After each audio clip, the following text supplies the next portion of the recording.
With paragraph 166, we are now beginning an entirely new section, that of self-consciousness, which many people identify with one of the most famous passages in Hegel's Phenomenology, the master-slave dialectic, but which, as you'll see as we go through this entire section, has a lot more going on than just that particular dialectic. I thought it would be worthwhile to pause for a moment, as I did in the very first video, talking about the project in general, to recap a little bit of what we've gotten done and talk about where we're going from this point on. So we've gone through 5 major portions of this work, and if you look at it just in terms of page length, you see we've gotten through about maybe a fifth of it. We've gotten through the preface, which was quite long. We've gotten through the shorter introduction, and now we've gone through the 3 main sections of consciousness: sense certainty, perception, and force and the understanding. We're going to see this first couple paragraphs take up the themes from those previous sections and bring them together, and then we're going to move into totally different material, but using some of the same dialectical tools that we've now developed. Some of the same movements are going to take place, but with different content, very different content. Something that's important to keep in mind is, as we're proceeding further and further and further into this work, we're going away from what originally presents itself as being concrete, but turns out to be most abstract, towards what will, in fact, turn out to be more and more concrete, more and more identifiable with the experience that we ourselves have as consciousness. So as we move now into this new section of self-consciousness, we want to be attentive to the changes that are taking place, and we also want to be mindful of the sublation or Aufhebung that has occurred, and bring along with us everything that we've done so far.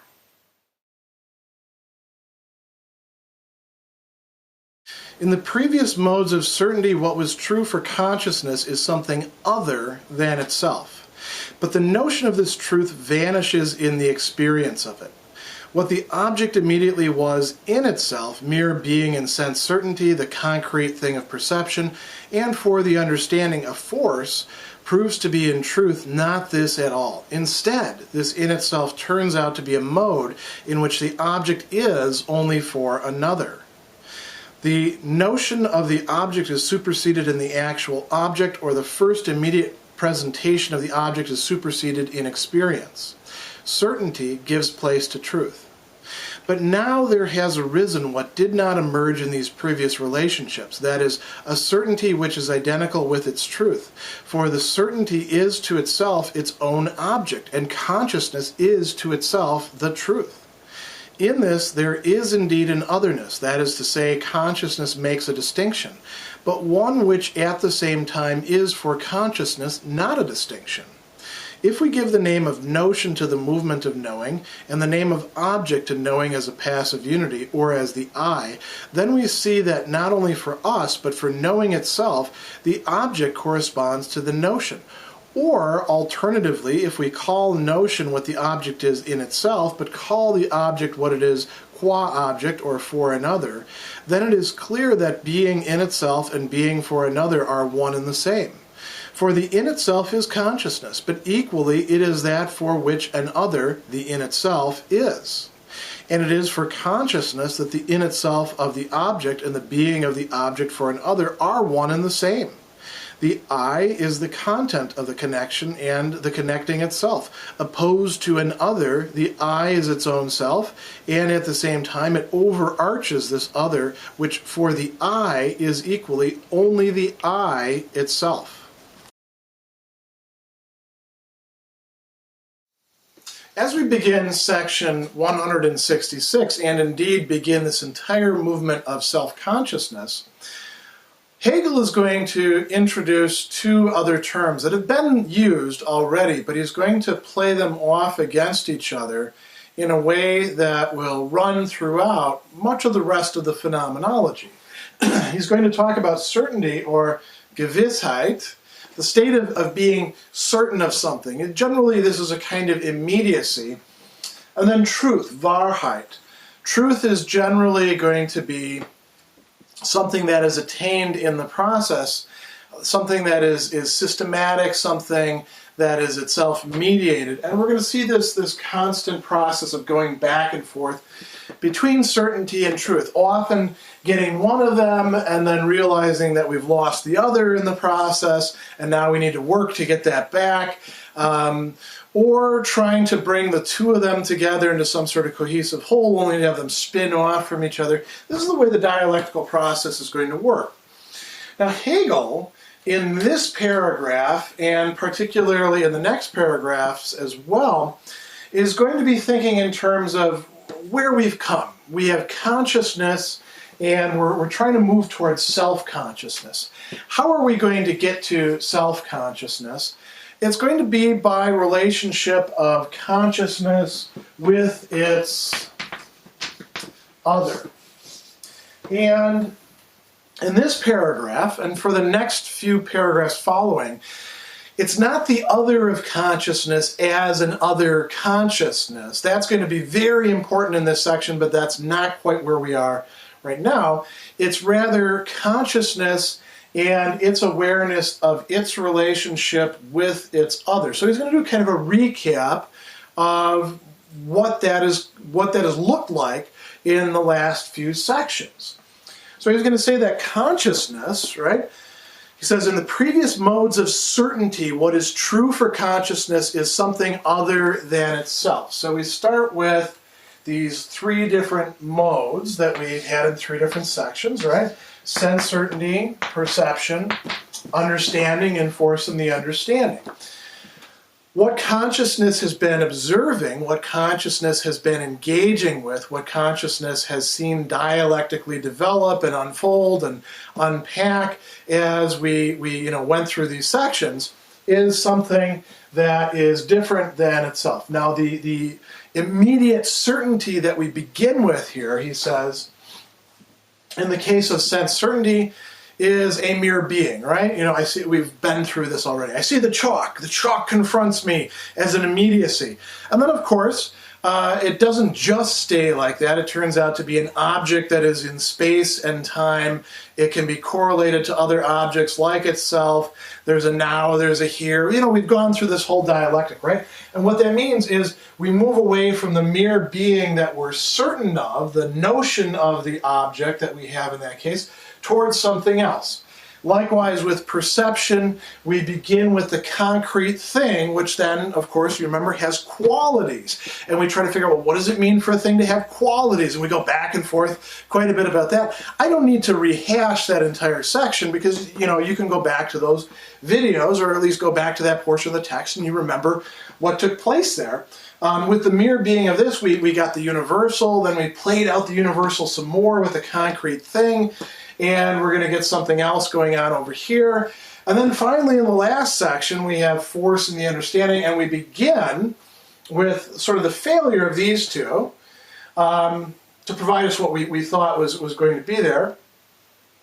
The understanding grasps things in terms of force. Now we have something that's not purely sensible or purely perceptual, something that is you might say, cognized, right? Cognized in the sense that that's a distinctively human way of doing it, although these are distinctively human as well.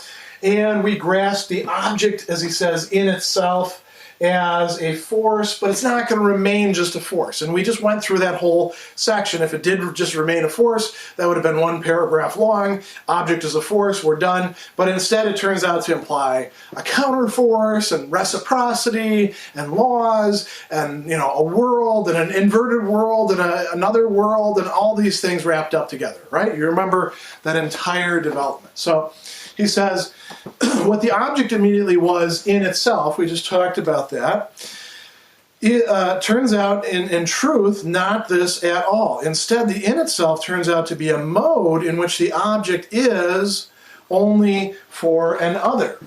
Right? So this is the truth. I put certainty here is where we start with. And then the truth is sort of a progress that we make into grasping what the object really is. and the object is really for another. What's the other in this case? Consciousness.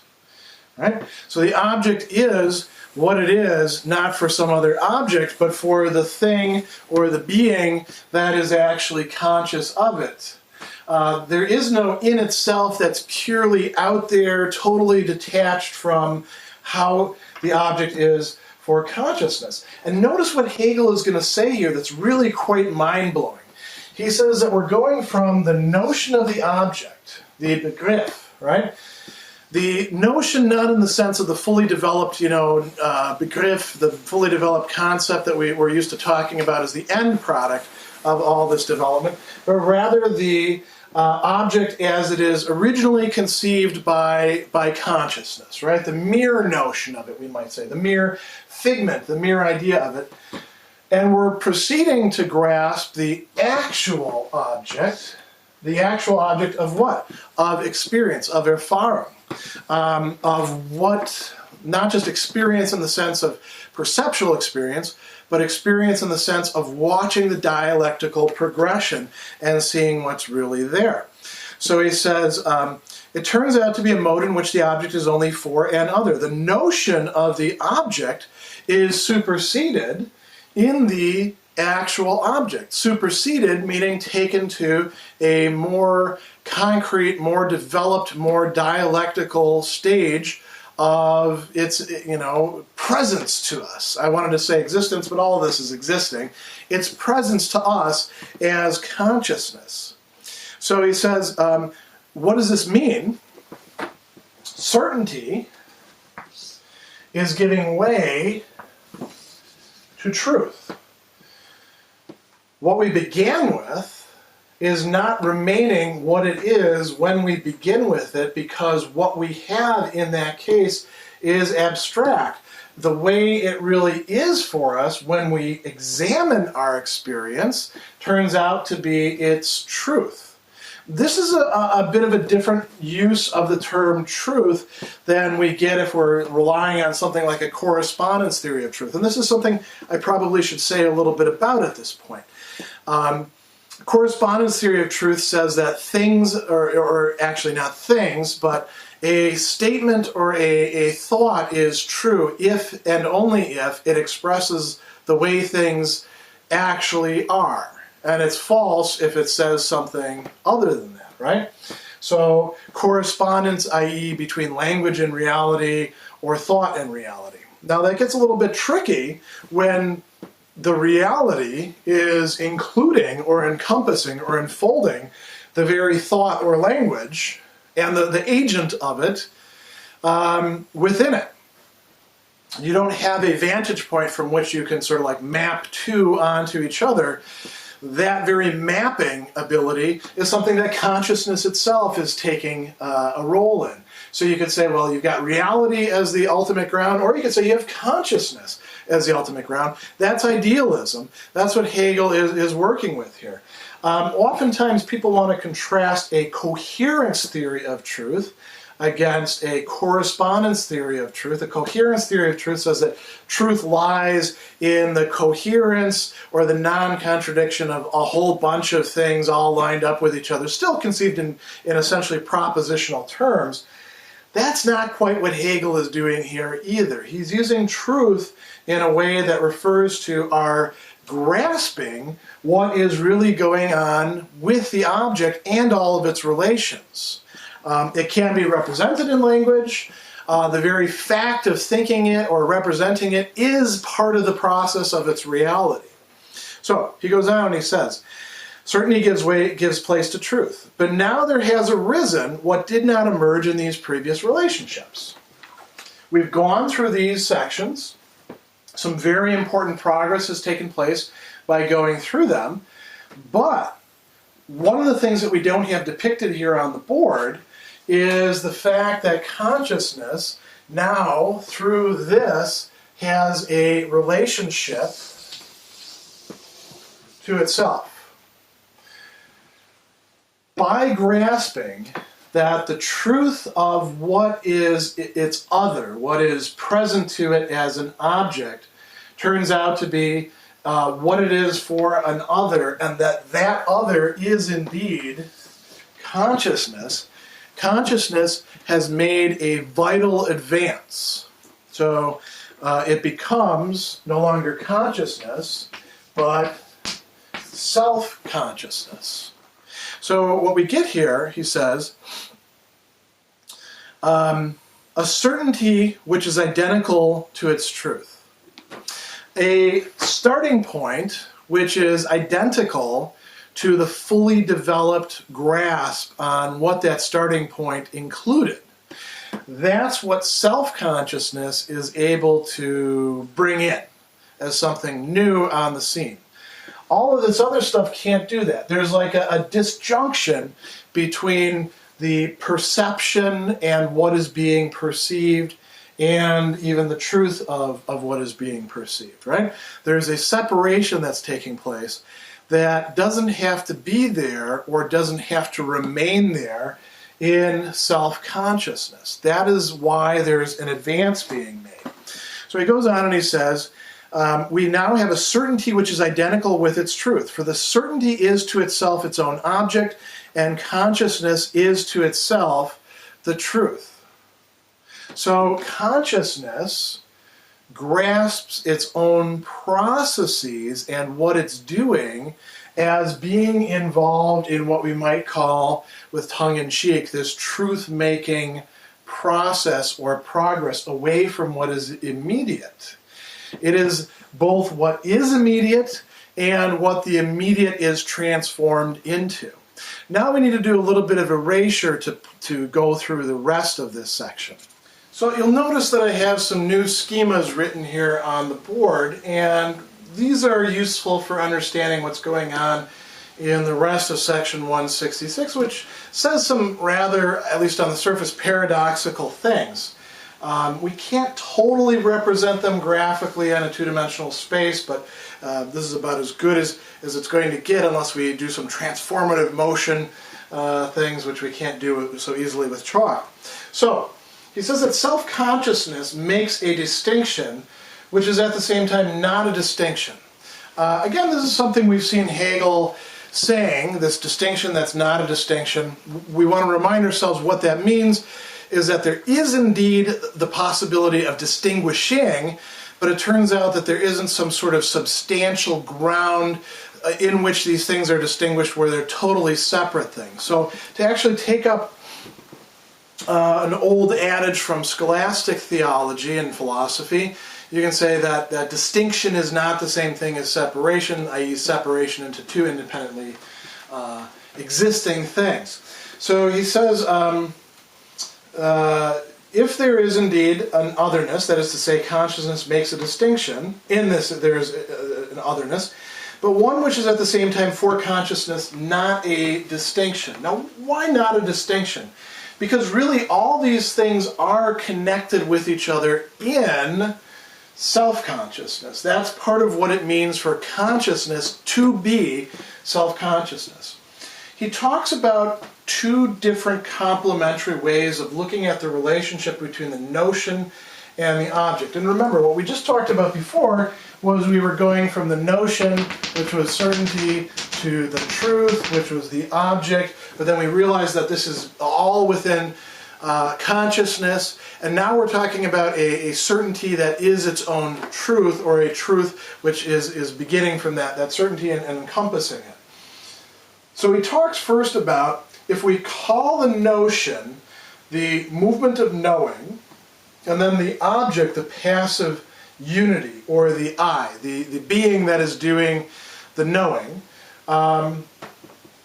where is the relationship going here? The passive unity is also at the same time active because it's involved in the knowing, but there's a transformation that's taking place as well. So he says, we see that not only for us but for knowing itself, the object corresponds to the notion. So there's a corresponding on the part of the passive unity, or the I, the one who is perceiving, with the movement of knowing, which means that this passivity isn't really so passive, and this pure movement isn't just pure movement, it's being supported by the I. On the other hand, he says, if we want to call notion what the object is in itself, the beginning point, right, that we just talked about, and then we want to call the object what it is qua object, or what, to be an object means to be an object for an other. That's implied in the very notion of object. Object isn't an object without a subject. So if we do that, then we move in a different direction, or we realize that these are actually identical, that the object in itself, the object as it is, supposedly separate from any sort of subjectivity, and then the object as it is for another, that is for a subjectivity, are indeed the same thing. That's not actually going to hold, by the way, for all of the objects, like, for example, a piece of chalk. It is, however, going to hold for one important kind of object, that is self-consciousness. That's what we're talking about here, right?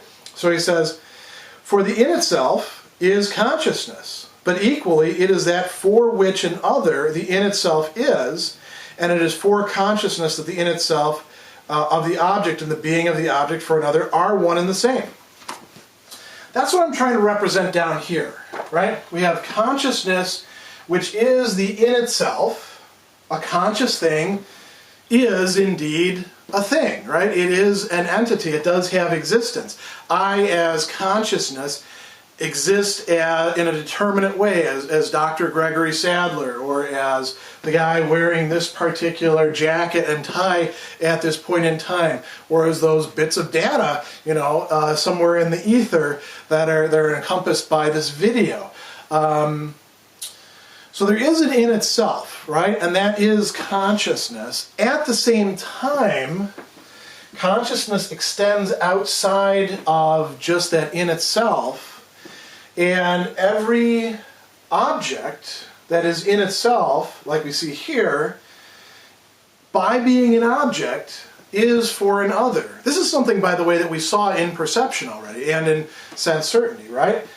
Now, that other is also consciousness. And these are not different consciousnesses. It's not like consciousness is split asunder into all sorts of warring or jarring or competing consciousnesses. It's the same thing, right? The other that it is for is indeed consciousness. When we make ourselves objects for ourselves, we're occupying two roles. We are both the object that's being, looked at by another, and we are also the subject that's doing the looking. But we're also, this is very important, doing the looking at that object as that object is a subject. That's a little complex, and we're going to see that get parsed out even more as time goes on. You notice that I've got drawn down here this arc between the two, and the I, the ego, the ich. Hegel is going to say, the in itself is consciousness, equally it is that for which another is, and it is for consciousness that the in itself of the object and the being of the object for another are one and the same. The I is the content of the connection, right? What is the content of the connection? All that's going on here. What it is that the self-consciousness is grasping about itself as consciousness. That is the content of the connection. And the I is also the very connection itself. Now that's an interesting thing to say, and Hegel is just going to sort of leave that hanging there and not follow up on that. But I think it's worth saying a few more words about it. Let's see what else he says, though. He says, opposed to an other, the I is its own self, and at the same time it overarches this other. What's the other? Its own self, right? Which for the I is equally only the I itself. So in the very act of being able to think I, or take a stance, or even more importantly, say I, we're already involved in this entire dynamic where we are taking a position upon ourselves. That's something that we do without even really thinking about it most of the time. That's because it is part of our very nature as self-consciousness. So notice, to go back to this, we're making a distinction within something in which there is, strictly speaking, no separation into a distinction into separate things, but it is still distinguishable. And we do that every time that we use this I to make sense of ourselves and what we're positioned in relation to. So our self-consciousness isn't just a sort of, primal navel-gazing. It's already quite complex. It's differentiated, right? There's a distinction or a difference there, but it's one that is held together in a synthetic unity.